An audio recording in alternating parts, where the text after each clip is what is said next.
ಬಾಣಂತಿಯರ ಸಾವು ನಡೀತಾ ಇದ್ರು ಸಹ ಬಳ್ಳಾರಿನಲ್ಲಿ ಪ್ರಾರಂಭ ಆಯಿತು.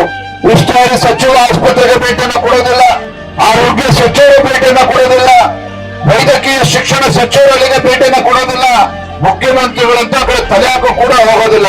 ಬಳ್ಳಾರಿ ಸಂಡೂರಿಗೆ ಹೋಗಿ ಉಪಚುನಾವಣೆಯಲ್ಲಿ ಗೆದ್ದ ಮುಖ್ಯಮಂತ್ರಿ ಸನ್ಮಾನ ಸ್ವೀಕಾರ ಮಾಡ್ತಾರೆ. ಆದ್ರೆ ಪಕ್ಕದಲ್ಲಿರ್ತಕ್ಕಂಥ ಬಳ್ಳಾರಿ ವೈದ್ಯಕೀಯ ಕಾಲೇಜಿಗೆ ಭೇಟಿಯನ್ನು ನೀಡಿ ಏನು ಬಾಳಂತಿಯರು ಸಾವನ್ನಪ್ಪಿದ್ದಾರೆ, ಕಾರಣ ಏನಂತ ಹುಡುಕ್ತಕ್ಕಂಥ ಪ್ರಯತ್ನ ಮಾಡೋದಿಲ್ಲ, ಅವರ ಮನೆಗಳಿಗೆ ಭೇಟಿಯನ್ನು ಕೊಡೋದಿಲ್ಲ. ಈ ರೀತಿ ಒಂದು ದುರ್ವರ್ತನೆ ಇತ್ತು ರಾಜ್ಯ ಸರ್ಕಾರ ಇತ್ತು, ಮುಖ್ಯಮಂತ್ರಿಗಳು ಸಚಿವರದು. ಇಂಥ ದುಷ್ಟ ಮುಖ್ಯಮಂತ್ರಿಗಳಿಗೆ, ಇಂಥ ಭ್ರಷ್ಟ ಕಾಂಗ್ರೆಸ್ ಸರ್ಕಾರಕ್ಕೆ ಯಾವ ಪುಣ್ಯ ನೆಲದಲ್ಲಿ ತಾಯಂದ್ರನ್ನ ಪೂಜೆ ಮಾಡ್ತಾರೋ ಆ ಪುಣ್ಯದ ನೆಲದ ಮೇಲೆ ತಾಯಂದ್ರು ಕಣ್ಣೀರು ಹಾಕ್ತಾ ಇದ್ದಾರೆ. ನಮ್ಮ ಪರವಾಗಿ ಯಾರು ಧ್ವನಿ ಎತ್ತಿಲ್ಲ ಅನ್ನುವ ಆತಂಕದಲ್ಲಿದ್ದಾಗ ಇವತ್ತು